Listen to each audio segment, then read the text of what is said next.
서민 전용 대출 상품인 햇살론의 1일 대출자 수가 1,000명을 넘어섰습니다. 하루 대출 금액도 100억 원에 육박한 것으로 나타났습니다. 이상기온 등의 여파로 생선과 채소 등 신선식품의 물가지수가 6년 만에 가장 높게 올랐습니다. 역세권 개발구역은 해당 용도 지역의 용적률과 건폐율의 1.5배까지 상향 조정할 수 있게 됩니다. 서울 성수동 뚝섬 현대자동차 부지와 서초동 롯데칠성 부지 등 이른바 금싸라기 땅의 개발 사업에 제동이 걸렸습니다. 네, 라스트 성공 전략 2부 시작합니다. 오늘장 강세를 보이면서 마감을 했습니다. 코스피 지수가 1782포인트에 마감을 했고요. 코스닥 역시 시초가를 조금 하회하면서 481포인트에 마감을 했습니다. 오늘장에서 개인은 강하게 매도했지만 외국인과 기관의 매수세가 강했는데요. 현재 외국인이 652억 원, 또 기관이 현재 증권과 연기금을 중심으로 강하게 매수하면서 오늘 주가 상승을 이끈 것으로 보입니다. 좀 더 자세한 시장 상황 살펴보도록 하겠습니다. 김보람 아나운서 함께합니다. 네, 시황센터입니다. 오늘 8월 2일 월요일, 8월의 그 첫 번째 장 마감했습니다. 국내 증시, 양증시 모두 반등에 성공하며 마감했는데요. 코스피 마감 지수부터 살펴봅니다. 오늘 코스피는 22포인트 오르면서 1782포인트에 마감했습니다. 오늘 출발은 1771포인트에 출발했는데요. 장중에는 1783포인트까지 오르면서 연고점을 다시 쓰기도 했습니다. 오늘 장 1780선 지지에 성공하는 모습이었는데요. 지수의 움직임 수고로 다시 한번 살펴봅니다. 오늘 장에서는 기관과 외국인의 쌍끌이 매수세가 들어왔습니다. 기관이 1,200억 원 넘는 물량 매수했고요. 외국인 쪽에서도 600억 원 정도 매수이 나타났습니다. 기관 쪽에서는 투신권에서 매도세가 유지됐지만 다른 주체들이 꾸준하게 매수하면서 강한 매수 우위를 나타난 것으로 보입니다. 오늘 개인 쪽에서는 매도세 나타났는데요. 오늘 장에서 개인은 2,000억 원 넘는 물량 매도 우위 나타났습니다. 이어서 코스닥 살펴보겠습니다. 코스닥 닷새 만에 반등에 성공하는 모습이었는데요. 오늘은 0.53포인트 오르면서 481포인트에 마감했습니다. 오늘 출발은 483포인트에 출발했는데요. 하지만 기관의 매물이 추가 상승에는 부담으로 작용하면서 481포인트까지 내려와서 마감하는 모습이었습니다. 오늘 장에서는 5일선 이동평균선마저 내주면서 모든 이평선 아래에서 움직이고 있었는데요. 지수의 움직임 수고로 좀 더 자세히 살펴봅니다. 오늘 장에서는 개인과 외국인이 매수 우위를 차지했습니다. 개인이 60억 원 정도 매수 우위 나타났고요. 외국인 쪽에서는 5억 원 정도 관망하는 장 펼쳐졌습니다. 기관 쪽에서 매물이 나왔는데요. 기관이 90억 원 넘는 물량 매도하면서 지수의 추가 상승에는 부담을 주는 모습이었습니다. 이어서 원달러 환율 살펴보겠습니다. 원달러 환율은 오늘 10원 30전 내리면서 1,172원 40전에 마감했는데요. 오늘 장에서는 지난 2월부터 6개월 연속 무역 수지가 흑자를 기록하면서 호재로 작용을 했고요. 그리고 역외 세력이 달려 매도세가 나오면서 원달러 환율에는 하락 압력을 작용했습니다. 하지만 당국 개입 경계감에 1,170원 아래로 밀리지는 않는 모습이었는데요. 오늘은 0.87% 하락 움직임 나타나면서 1,172원 40전에 마감하는 모습이었습니다. 이어서 유가증권 시장 시총 상위 종목들의 움직임도 체크해봅니다. 오늘 장에서는 삼성전자 보합에 마감하면서 81만 원대까지 내려왔고요. 포스코가 반등에 성공하면서 0.6% 올랐습니다. 현대차가 오늘 2% 오르면서 15만 원대 사상 처음으로 진입을 했는데요. 장중에는 15만 3천 원까지 오르기도 했습니다. 신한주주가 0.5% 올랐고요. 삼성생명 오늘 11만 원대 다시 진입하는 모습입니다. 11만 4천 원까지 올랐습니다. LG화학 역시 오늘 신고가 경신하면서 4% 큰 폭으로 올랐습니다. 현대모비스 8% 큰 폭으로 올랐고요. 현대중공업도 올랐습니다. 한국전력만이 내리는 모습이었고요. KB금융, LG전자, LG까지 큰 폭의 상승 움직임 나타났습니다. LG는 오늘 52주 신고가 경신하면서 4% 큰 폭으로 올랐습니다. 이어서 코스닥 살펴보겠습니다. 서울반도체와 셀트리온은 오늘 조정받는 모습이었고요. SK브로드밴드와 OCI 머티리얼즈가 올랐는데요. OCI 머티리얼즈 중국의 현지 법인을 설립한다는 소식에 오늘 6%의 급등세가 나타났습니다. 포스코 ICT 역시 오늘 3% 올랐습니다. 다음과 메가스터디 올랐고요. 동세 역시 올랐습니다. 반면에 태움과 네오이즈게임즈는 하락하는 움직임 나타났습니다. 이어서 특징 테마주 한번 살펴보겠습니다. 오늘 장에서 그동안 실적 개선세를 나타냈던 자동차주들이 큰 폭으로 올랐는데요. 종목들 살펴봅니다. 현대차가 오늘 2% 오르면서 15만 2천 원까지 올랐고요. 기아차 역시 4.5% 큰 폭으로 올랐습니다. 현대모비스 마찬가지로 사상 최대가를 올랐는데요. 오늘 8% 큰 폭의 움직임 나타났습니다. 자동차 부품주들 강한 상승세 보여주고 있는데요. 종목들 좀 더 자세히 살펴보겠습니다. 자동차 부품주들 평화전공이 6% 큰 폭으로 올랐고요. 일주테크가 14% 가격 제한폭까지 오르면서 자동차 부품주들까지 자동차주들의 상승 탄력을 이어받았습니다. 오늘 장에서 코스피가 전고점을 탈환하면서 강한 모습을 보여줬는데요. 증권주 같이 움직였습니다. 삼성증권이 2% 올랐고요. 현대증권과 대우증권 역시 5%대 오르면서 강한 움직임을 나타내줬습니다. 마찬가지로 오늘 철강주들도 강세를 보여줬습니다. 정부의 가격 인하 압력이 현실화되기는 어렵다는 전망과 함께 오늘 장에서는 오르는 모습이었는데요. 포스코가 0.6% 올랐고요. 현대제철이 6.8%, 포스코 강판이 5% 오르면서 철강주들이 강한 모습을 보여줬습니다. 석유화학주 마찬가지입니다. 외국인과 기관의 쌍끌이 매수세가 들어오면서 장중에 신고가를 다시 경신하는 종목들도 있었는데요. LG화학과 하나케미칼, 호남석유가 장중에 신고가 경신한 종목들이고요. 차트상에는 나머지 종목들 마찬가지로 강한 움직임 보여주면서 석유화학주들이 강세를 나타냈습니다. 네, 마지막으로 오늘 반도체 장비주 살펴보겠습니다. 아토가 호실적을 발표하면서 같이 오르는 모습이었는데요. 아토가 5.9% 큰 폭으로 올랐고요. BIMT가 6.9%, 7% 가까이 오르면서 반도체 장비주들 다시 한번 주목받는 모습이었습니다.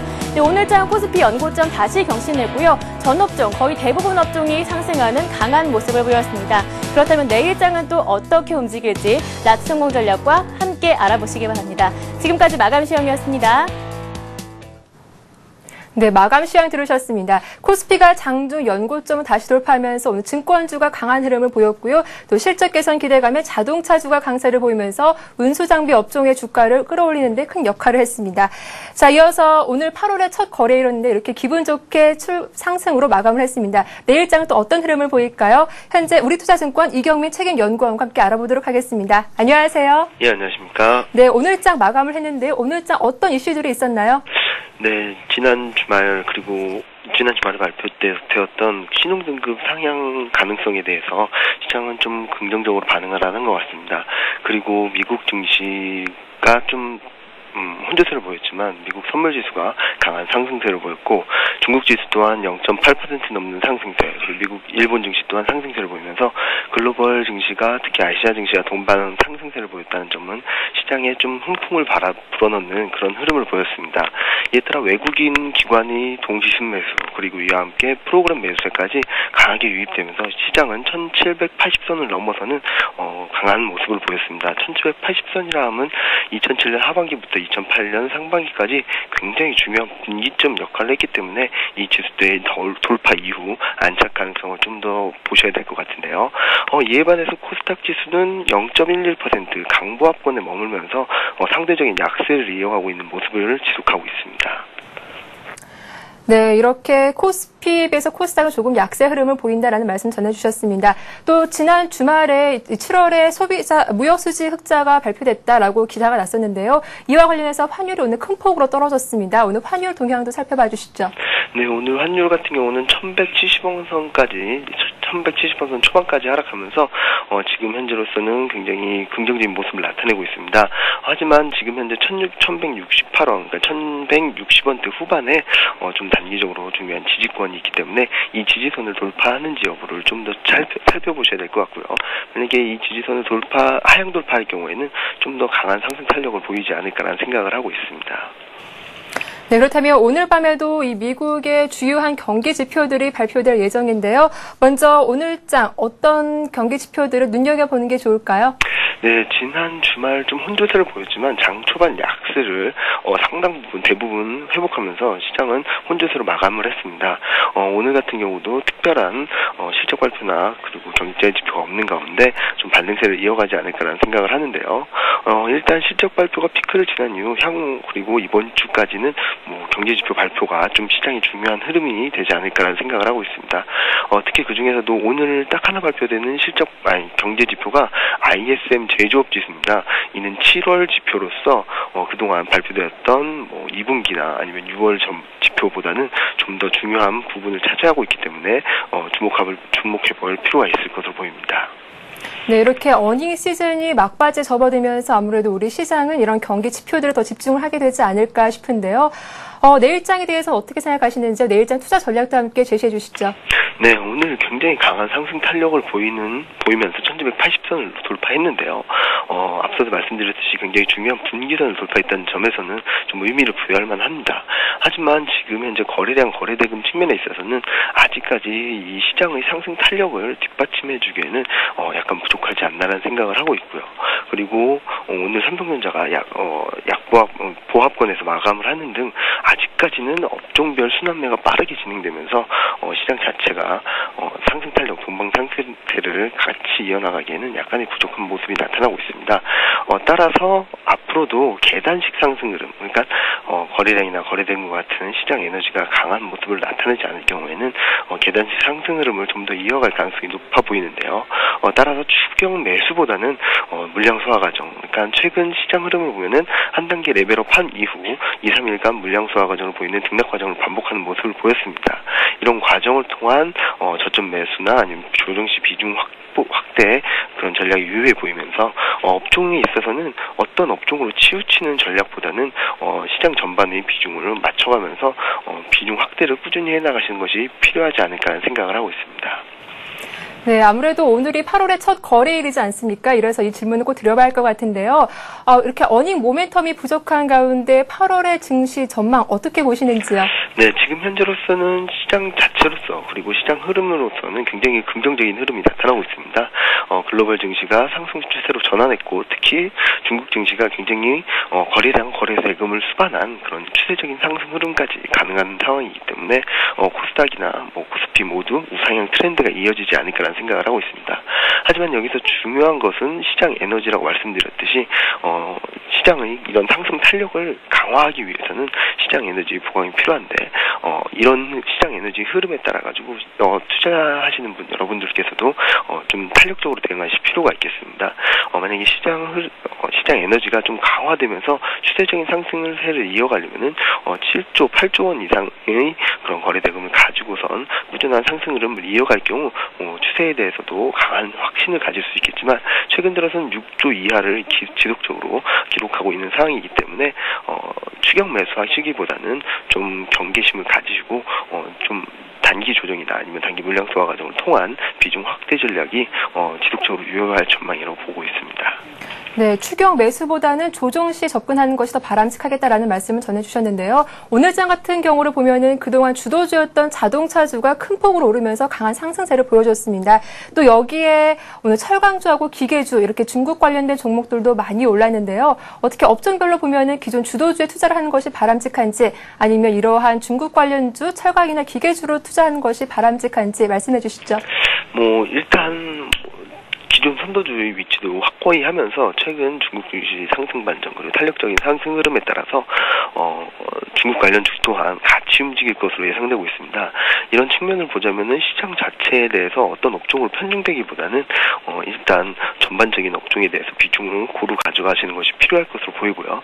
만약에 시장 에너지가 뒷받침돼서 시장 상승 탄력이 강화될 경우에는 소수 업종 그러니까 박스권에서 등락을 보이면서 나타났던 그런 특징보다는 동방 강세가 나타나는 그런 흐름이 좀 이어질 가능성이 높기 때문에 단기적으로는 시장의 포트폴리오 비중을 좀 균형감 있게 가져가시는 전략이 필요하지 않을까라는 생각을 하고 있습니다. 네, 알겠습니다. 지금까지 우리투자증권 이경민 책임연구원과 함께 오늘장 마감 전략과 내일장 전략까지 세워봤습니다. 오늘 말씀 고맙습니다. 네, 감사합니다. 잠시 뒤 뉴스가 이어집니다.